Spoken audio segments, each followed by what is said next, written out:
الحمد لله نحمده ونستعينه ونستغفره ونؤمن به ونتوكل عليه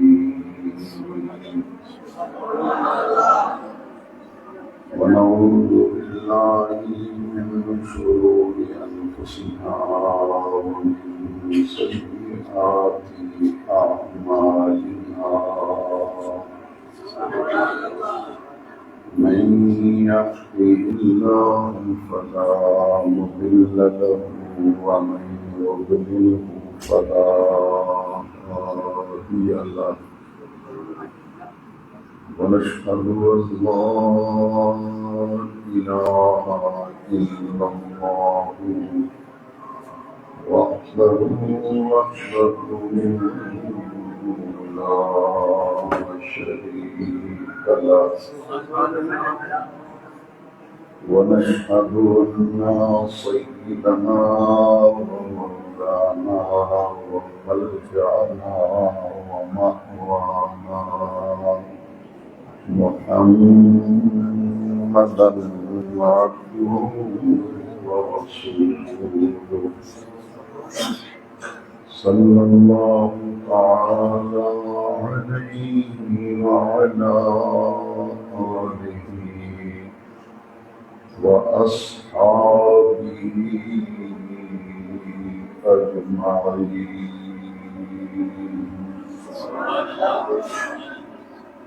ما بعد فأعوذ بالله من الشيطان الرجيم. بسم الله الرحمن الرحيم. اهدنا الصراط المستقيم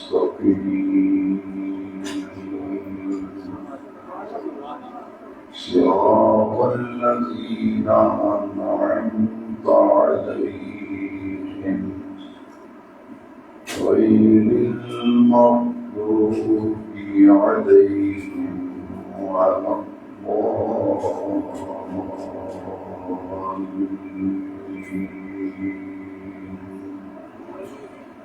صدق الله مولانا العظيم. إن الله وملائكته يصلون على النبي يا أيها الذين آمنوا صلوا عليه وسلموا تسليما.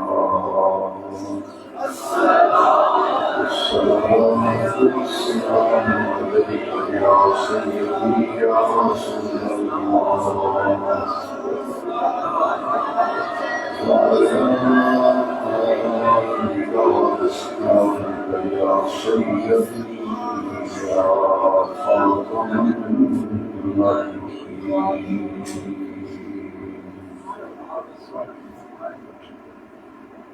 اللہ تبارک و تعالی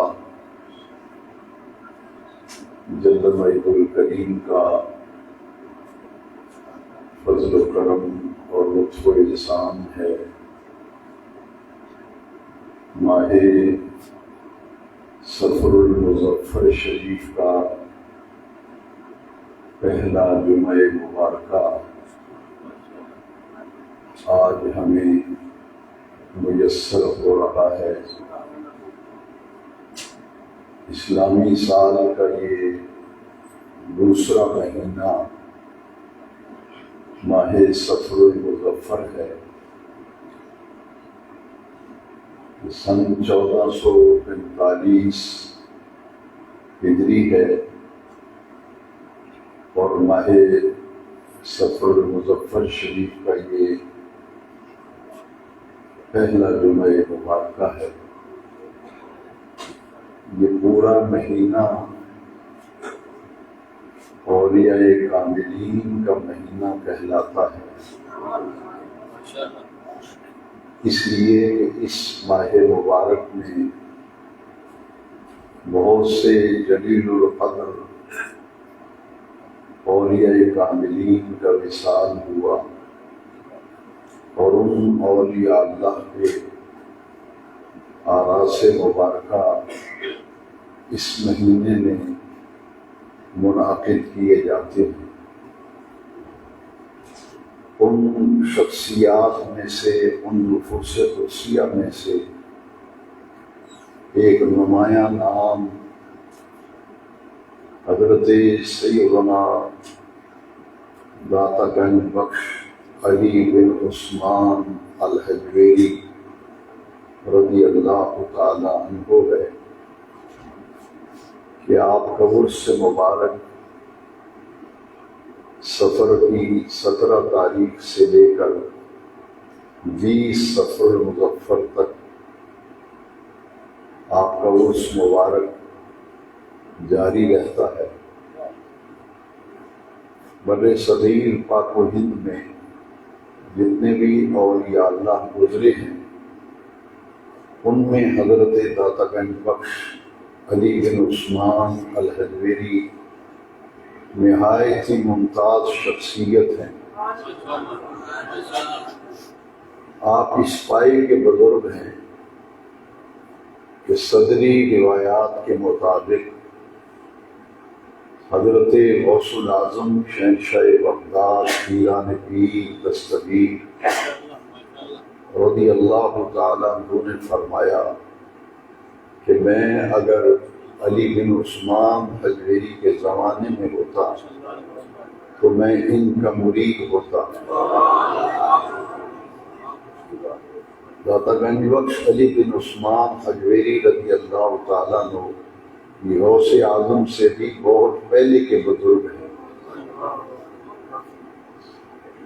اور حضرت خواجہ خواجگان سیدنا معین الدین اجمیری رضی اللہ تعالیٰ عنہ جب ہندوستان میں دین کی تبلیغ کے لیے تشریف لائے تو آپ نے حضرت داتا گنج بخش کے مزار شریف پر اعتکاف کیا، چلہ کشی کی، اور 40 دن تک آپ مزار شریف پہ موجود رہے۔ 40 دنوں کے بعد آپ کو بر صغیر میں داخل ہونے کی اجازت ملی، اور آپ راجستھان کے علاقے میں تشریف لے گئے۔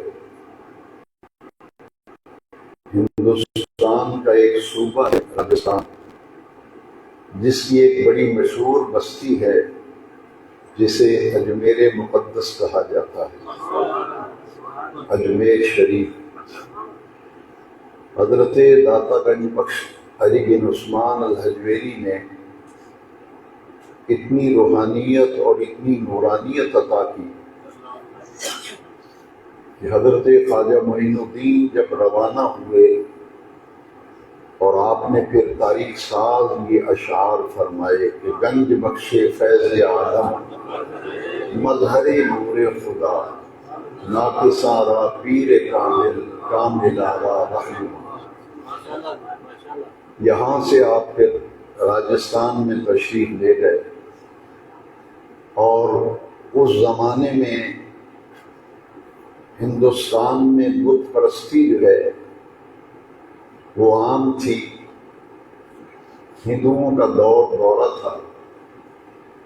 خواجہ غریب نواز نے اسلام کا چراغ روشن کیا، اور 90 لاکھ کے قریب غیر مسلموں کو دائرہ اسلام میں داخل کیا۔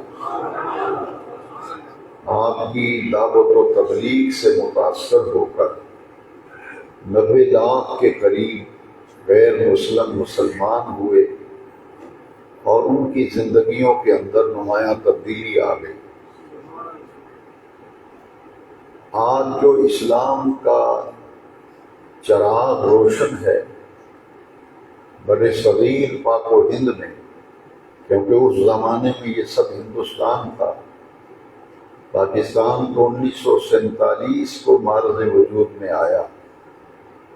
اس سے پہلے یہ سب کانٹیننٹ بر صغیر پاک و ہند تھا، وہ ہندوستان ہو یا پاکستان، یہاں جتنا بھی اسلام پھیلا، اسلام کی روشنی پھیلی، لوگ مسلمان ہوئے، یہ سب اولیاء اللہ کا فیضان ہے کہ جس جس جگہ اولیاء اللہ ڈیرا لگا کر بیٹھے، وہاں انہوں نے اسلام کا پرچم لہرایا اور لوگوں کی زندگیاں تبدیل ہوتی گئیں، اسلام پھیلتا چلا گیا۔ ایک ہے زبان سے دعوت و تبلیغ کرنا، اور ایک ہے اپنے عمل، اپنے اخلاق، اپنی سیرت اور اپنے کردار سے تبلیغ کرنا۔ یہ اولیاء کرام کا خاصہ ہے کہ زبان سے دین کی دعوت و تبلیغ تو کرتے ہی تھے، لیکن اسلام کو جو فروغ حاصل ہوا، یہ ان مبارک ہستیوں کا کردار دیکھ کر، ان کا اخلاق دیکھ کر، ان کی پاکیزہ زندگی دیکھ کر لوگوں نے اپنی زندگیوں کو تبدیل کر لیا اور لوگوں کی اصلاح ہوتی چلی گئی۔ اسی لیے انگریز نے جب بر صغیر پر انگریز کی حکومت تھی، سن 1857 کی جنگ آزادی، تاریخ کا مطالعہ کریں تو آپ کو علم ہوگا 1857 میں جنگ آزادی انگریز سے نجات پانے کے لیے لڑی گئی، اور اس میں حضرت علامہ فضل حق خیر آبادی رحمۃ اللہ علیہ نے انگریز کے خلاف فتوی جہاد دیا تھا۔ تو آپ کو فتوی جہاد دینے کی وجہ سے سزائے موت دی گئی اور پھانسی دی گئی حضرت علامہ فضل حق خیر آبادی رحمۃ اللہ علیہ۔ اس زمانے میں انگریز نے پورے بر صغیر میں اس بات کا جائزہ لیا، سروے کرایا کہ آخر کیا وجہ ہے کہ یہ جو اولیاء اللہ ہیں اپنے مزارات میں آرام فرما ہیں، لوگوں کے دلوں میں ان کی جو محبت، ان کا جو احترام، ان کی جو عقیدت ہے، اس کی بنیادی وجہ کیا ہے؟ ان میں کیا خوبی ہے کہ اگر یہ زندہ ہوں تو ان کے ارد گرد میلہ لگا رہتا ہے، اور جب دنیا سے جاتے ہیں تو پھر ان کے مزارات پہ رونقیں رہتی ہیں۔ زندہ رہیں تب بھی پھولوں میں کھیلتے ہیں، اور جب وصال فرما جائیں تو پھر مزار پہ بھی لوگ پھول چڑھاتے ہیں۔ انگریز نے جب سروے کرایا، آج بھی وہ برٹش گزٹ کے اندر یہ بات موجود ہے، انہوں نے لکھا کہ ہم نے ہندوستان پر 2 قبروں کو حکومت کرتے دیکھا ہے۔ انگریز جو سروے کرنے والی کمیٹی تھی، اس نے لکھا ایک قبر ہے خواجہ معین الدین اجمیری کی، اور ایک قبر ہے علی بن عثمان داتا گنج بخشجویری کی قبر۔ ہم نے ان کو حکومت کرتے دیکھا۔ آج بھی اس گزٹ کے اندر یہ بات موجود ہے کہ دنیا کا حکمران وہ تو تنوں پر حکومت کرتا ہے، جو بھی حکومت آئے، جو بھی اقتدار میں آئے، وہ ڈنڈے کے زور پر وہ حکومت کرتا ہے۔ اس کی حکومت صرف تنوں پر ہوتی ہے، تنوں پر، جسموں پر، لیکن انہوں نے رپورٹ میں لکھا یہ 2 قبریں ایسی ہیں جو دلوں پر حکومت کرتی ہیں، یہ تنوں پر حکومت نہیں کرتی، ان کی حکومت دلوں پر ہے، ان کا دلوں پر قبضہ ہے۔ تو یہ قلبی تعلق جو اولیاء اللہ کے ساتھ ہے، تو یہ بڑی ہی قابل غور بات ہے کہ مسلمان اگر یہ بات کہے تو یہ عجیب نہیں ہے، کیونکہ ہمارا دین ہے، ہمارا مذہب ہے، ہمارا مشرب ہے۔ لیکن یہ بات انگریز کہہ رہا ہے کہ جو اپنے مزارات میں حکومت کر رہے ہیں، ان میں 3 چیزیں ہمیں نظر آئی ہیں، 3 چیزیں۔ ایک تعلق مع اللہ، کہ جتنے اولیاء اللہ اپنے مزارات میں آرام فرما ہیں، ان کی ہم نے جاسوسی کی ہے، ان کی زندگی کے خفیہ معاملات کو دیکھا ہے، ان کا اپنے رب سے بڑا تعلق مضبوط ہے، اپنے رب سے ان کا تعلق بڑا مضبوط ہے۔ اور اس میں لکھا کہ یہ تعلق اپنے رب کریم سے جو مضبوط ہے وہ کیا ہے، تو انہوں نے قرآن مجید کی آیت کریمہ کو باقاعدہ کوٹ کیا کہ اللہ سے ان کا اتنا گہرا تعلق ہے کہ ان کے قرآن میں بھی لکھا ہے، یہ بات تو ان کے قرآن میں بھی لکھی ہے، الذین یبیتون لربہم سجدا وقیاما۔ انگریز نے لکھا کہ ان کے قرآن میں لکھا ہے کہ یہ اپنے رب کی اس قدر عبادت کرتے ہیں، اپنے اللہ سے اس قدر تعلق رکھتے ہیں، جب ساری دنیا میٹھی نیند کے مزے لے رہی ہوتی ہے، یہ رات کو دیکھیں تو کبھی رکوع میں نظر آتے ہیں، کبھی سجدے میں نظر آتے ہیں۔ یہ رات کو جب دنیا سو رہی ہوتی ہے کہ یہ اپنے رب کی یاد کا چراغ روشن کر کے بیٹھے رہتے ہیں، اپنے رب سے لو لگا کے بیٹھے رہتے ہیں۔ بھی ان کو دیکھو تو یہ اللہ کے قرآن کی تلاوت کر رہے ہیں، جب بھی دیکھو اللہ کے قرآن کی تلاوت کر رہے ہیں، کو دیکھو تو قرآن کھولے بیٹھے، عشاء کی نماز ہو جاتی ہے تو قرآن کھول کے بیٹھے ہوئے، رجوع الی القرآن۔ ان کا قرآن مجید سے بڑا ربط ہے، اور قرآن جو ہے وہ کتاب ہدایت ہے، قرآن کتاب، اور قرآن مجید کا حرف حرف نور ہے، اور قرآن مجید کا ہر حرف روشنی ہے، لہذا ان کا دل نور قرآن سے روشن ہوتا ہے، اور جو ان کی مجلس میں بیٹھتا ہے اس کا دل بھی نور قرآن سے روشن ہو جاتا ہے۔ یہ رجوع الی القرآن۔ میں اس میں رپورٹ تو میں نے آپ کو سنا دی، یہ انگریز کی رپورٹ ہے، لیکن میں پچھلے جماعت مبارکہ میں جو کچھ بیان کیا میں نے اس پہ آپ دیکھیں ذرا کہ قرآن سے اتنا تعلق ہے کہ عثمان غنی ذی النورین قرآن پڑھتے ہوئے شہید ہوئے، عثمان غنی قرآن پڑھتے ہوئے شہید کیے گئے، اور سیدنا امام علی مرتبت سیدنا امام حسین رضی اللہ تعالیٰ عنہ نے کوفی کے بازار میں کٹا ہوا سر نیزے کی نوک پہ قرآن کی تلاوت کر رہا ہے۔ تعلق اللہ اور رجوع الی القرآن۔ تیسری چیز انہوں نے لکھی انگریز نے کہ یہ اپنے نبی سے بڑی محبت کرتے ہیں، اور یا اللہ اپنے نبی سے بڑی محبت کرتے ہیں، اور ایسی محبت کہیں دنیا میں دیکھنے کو ملی نہیں۔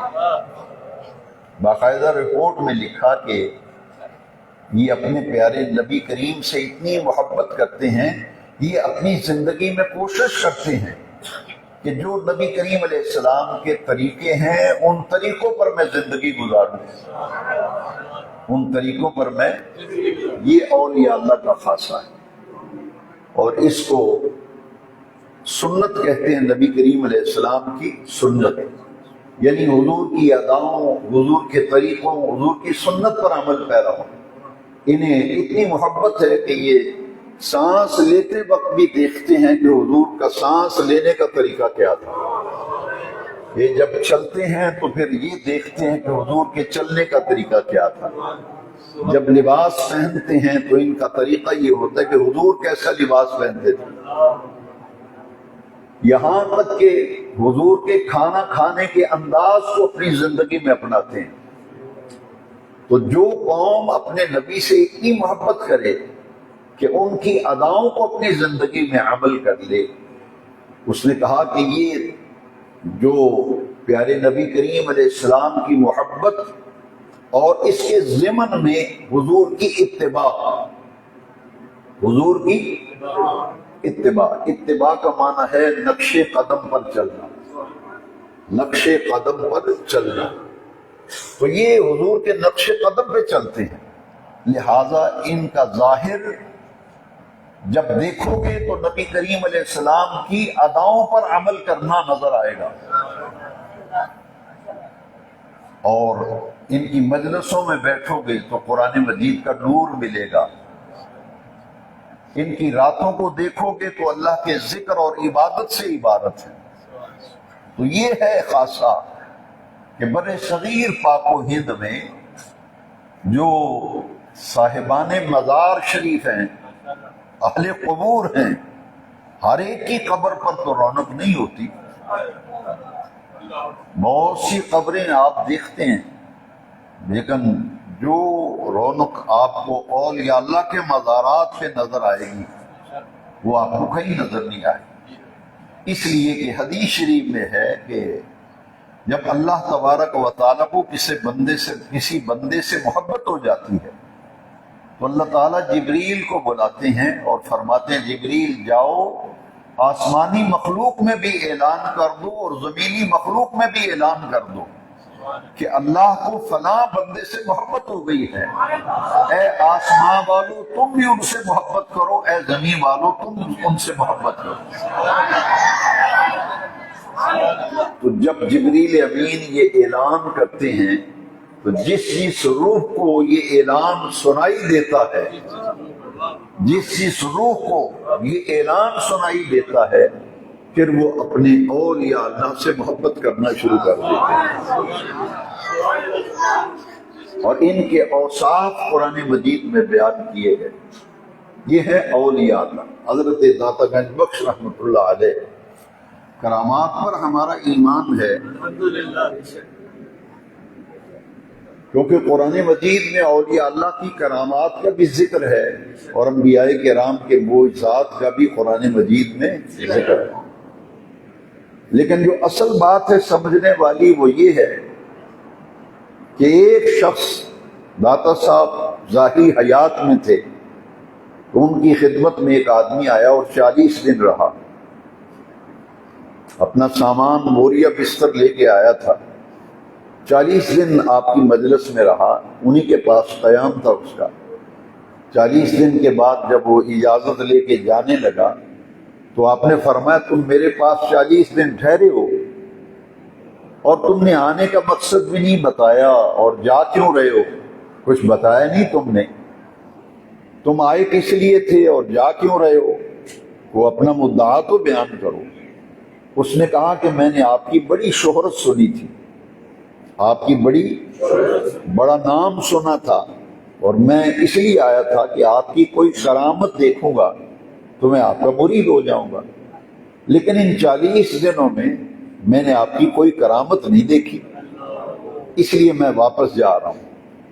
سیدنا داتا گنج بخش علی بن عثمان الحجویری رضی اللہ عنہ فرمایا کہ مجھے بتاؤ جتنے دن تم میرے پاس ٹھہرے رہے ہو، تم نے میری راتیں بھی دیکھی، میرے دن بھی دیکھے، ان 40 دنوں میں میرا کوئی عمل، میرا کوئی کام، میری کوئی بات تم نے نبی کریم علیہ السلام کے طریقے کے خلاف بھی دیکھی ہے؟ وہ آدمی ایک دم چونک گیا، ایک دم چونک گیا۔ اس نے کہا اللہ کی عزت کی قسم، ان 40 دنوں میں نے آپ کا ہر عمل، آپ کا ہر کام، آپ کی ہر بات، آپ کا ہر فعل عین سنت رسول کے مطابق دیکھا ہے۔ آپ نے جو جملے فرمائے نا وہ قابل توجہ ہیں، وہ جملے قابل توجہ ہیں، وہ اولیاء اللہ کی عظمت کا راز سمجھنے کے لیے یہ دل پر لکھ لیں۔ کئی لوگ کرامتیں ڈھونڈتے ہیں، داتا صاحب نے کیا فرمایا، یہ داتا صاحب رحمت اللہ علیہ کے ملفوظات پڑھیں، اس میں بھی لکھا ہے۔ آپ نے فرمایا تو کرامت ڈھونڈتا پھرتا ہے، کرامت کا درجہ کم ہے، استقامت کا درجہ بڑا ہے۔ یہ پھر تاریخی لفظ داتا صاحب نے فرمائے تھے، الاستقامت فوق الکرامہ، کہ استقامت جو ہے وہ تو کرامت سے بہت اونچا درجہ ہے۔ کرامت تو شیء کوئی نہیں، یعنی وہ تو ایک معمولی سی بات ہے، یہ اولیاء اللہ کی توجہ سے کرامتیں ظاہر ہوتی ہیں، لیکن اصل معاملہ تو استقامت کا ہے۔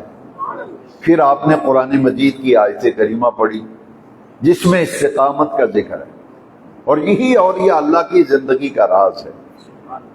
ان الذین قالوا ربنا اللہ، وہ لوگ جنہوں نے کہا کہ ہمارا رب اللہ ہے، ثم استقاموا، پھر اس پر ثابت قدم ہو گئے، تتنزل علیہم الملائکہ، ان پر فرشتے اترتے ہیں، اور فرشتے آ کر کیا کہتے ہیں؟ اللہ تخافوا ولا تحزنوا، تمہیں کوئی خوف نہیں، تمہیں کوئی حزن نہیں، وابشروا بالجنہ، اور تمہارے لیے جنت کی بشارت ہے، کنتم توعدون، جس جنت کا تم سے وعدہ کیا گیا۔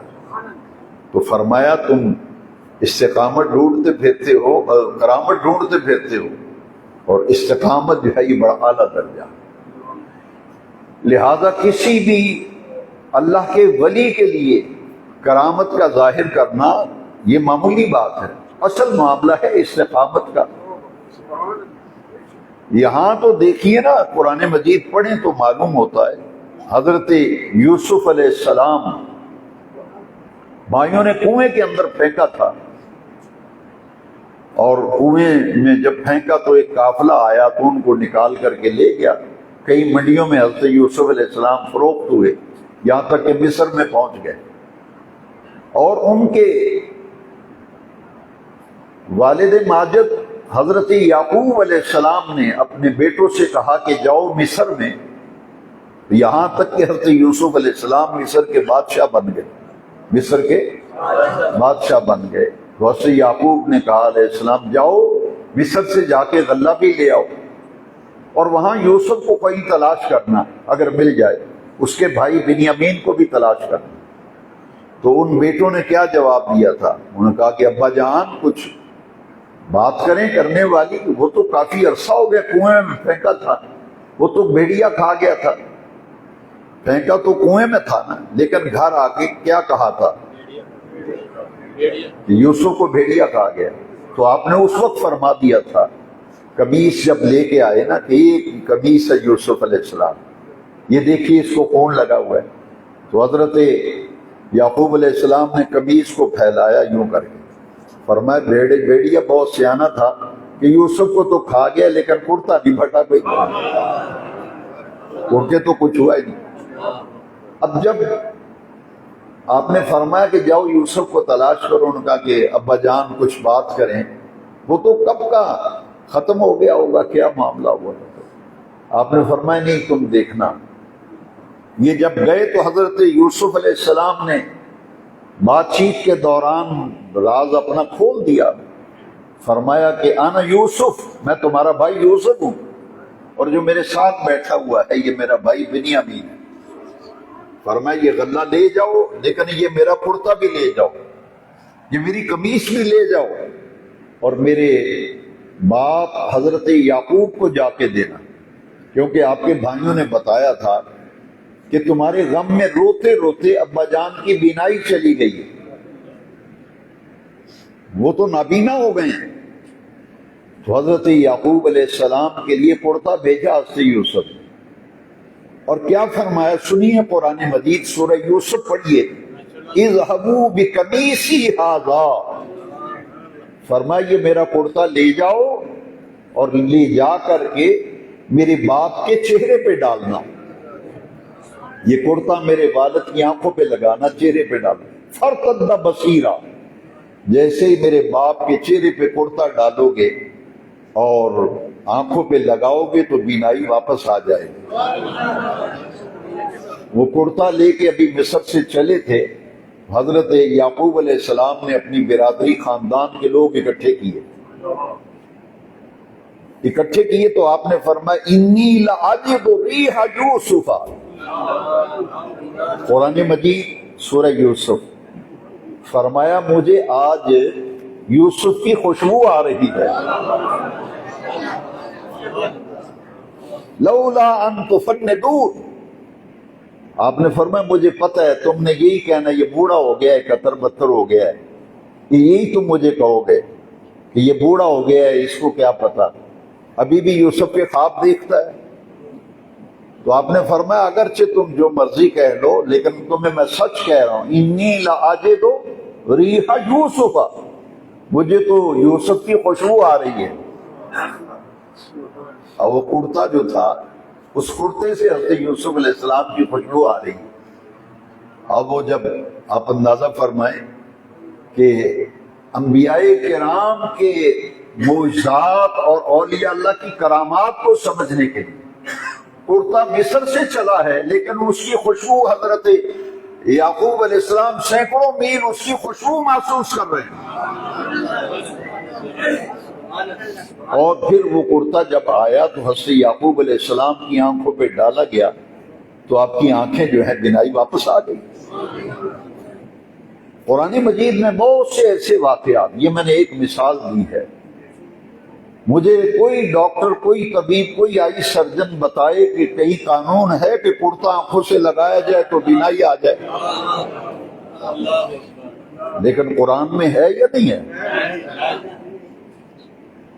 قرآن تو ان اللہ والوں کی عظمت بیان کر رہا ہے.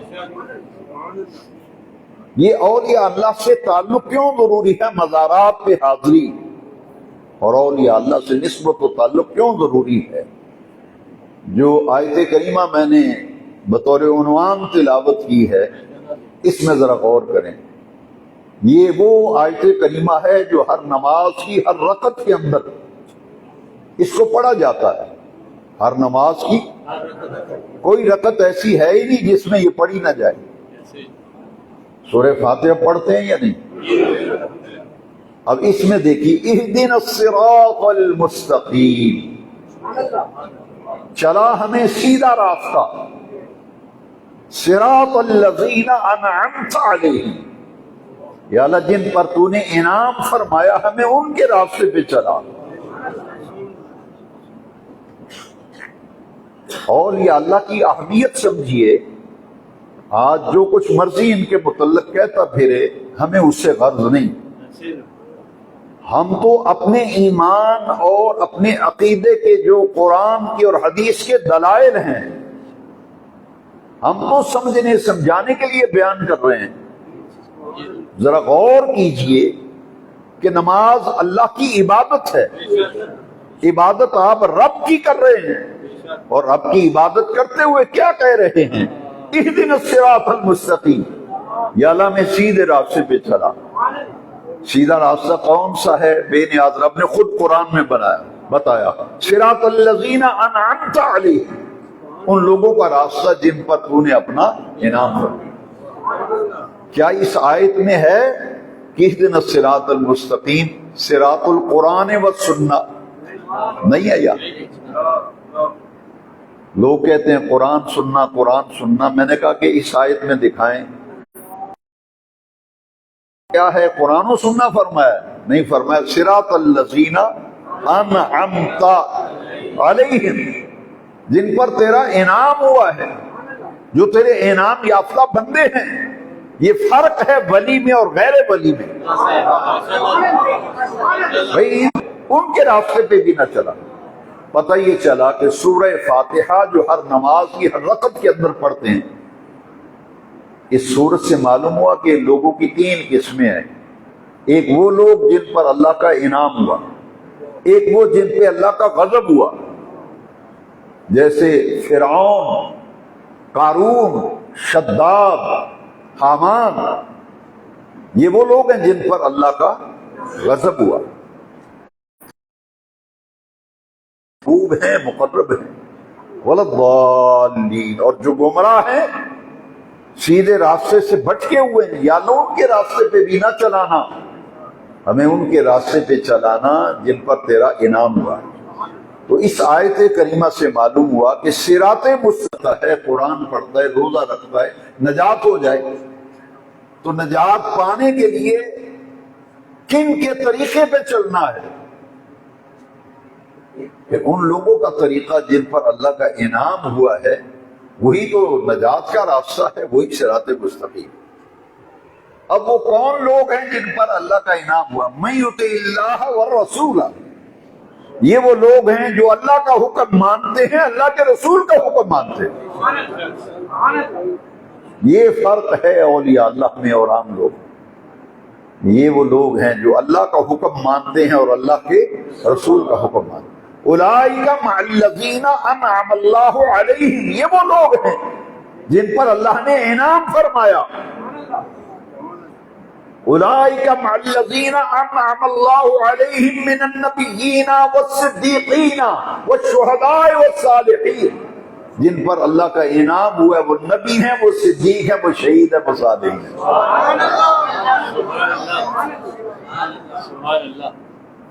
انبیاء اور اولیاء، انبیاء اور اولیاء. ہر امت میں ولی ہوئے ہیں، ہر امت میں قرآن بتاتا ہے. اور اولیاء اللہ کا مقام ذرا سمجھیں. آج کچھ لوگ انہیں بابا کہہ کے معاذ اللہ لوگوں کو دور کرتے ہیں، یہ بابوں کو ماننے والے ہیں. جنہیں تم بابا کہتے ہو نا، ذرا انصاف کی نظر سے بھی تو دیکھو نا. میں ذمہ داری سے کہہ رہا ہوں الحمدللہ، جن کو بابا کا ٹائٹل دے کے نوجوانوں کو ورغلاتے ہو، تم انہیں بابا کہتے ہو. قرآن کی ٹرم اور قرآن کی اصطلاح میں انہیں اولیاء اللہ کہا جاتا ہے. یہ پیر و فقیروں کو ماننے والے، یہ درباروں پہ جانے والے، بھئی ہم تو اس پیر فقیر کو مانتے ہیں جس کو دیکھیں تو حضور کی سنت کی خوشبو آئے. جو کچھ میڈیا پہ انٹرنیٹ پہ فراڈی اور جعلی قسم کے لوگوں کی تصویریں لگا لگا کے بزرگوں سے نفرت دلاتے ہیں، پہلے معیار تو سمجھو. ہم تو ان لوگوں کو جوتی کی نوک پہ رکھتے ہیں، ان سے تو ہمارا تعلق ہی نہیں. ہمارا تعلق ان سے ہے کہ جن کا تعلق ڈائریکٹ اور براہ راست اللہ کی ذات سے ہے، وہ اللہ کے رنگ میں رنگے ہوئے ہیں. یہ جن کو تم پیش کر رہے ہو نا نیٹ پہ، یہ کوئی بھنگ پینے والا ہے، کوئی چرس پینے والا ہے، 6 مہینے جو کبھی نہایا نہیں، جس نے کبھی حجامت نہیں کرائی، چرس پینے والے لوگ ان کی تصویریں لے کے کہتے ہیں یہ بابا صاحب ہیں، یہ فقیر صاحب ہیں. یہ ہمارے نہیں ہیں بھائی، یہ تو شیطان والے ہیں، شیطان والے، ان کے کام بھی شیطان والے. ہم تو رحمان والے ہیں. یہ فرق سمجھو. وعباد الرحمان، جنہیں بابا کہہ کے یہ بابوں کو ماننے والے ہیں، بابوں کے پیچھے جانے والے ہیں. بحمد اللہ تعالی میں قرآن و حدیث سے استدلال کرتا ہوں. وعباد الرحمان، یہ فرق نوجوان میرے بھائی، میرے بیٹے اور بزرگ، یہ فرق سمجھو. وعباد الرحمان، یہ وہ ہیں جن کو دیکھو تو خدا یاد آئے.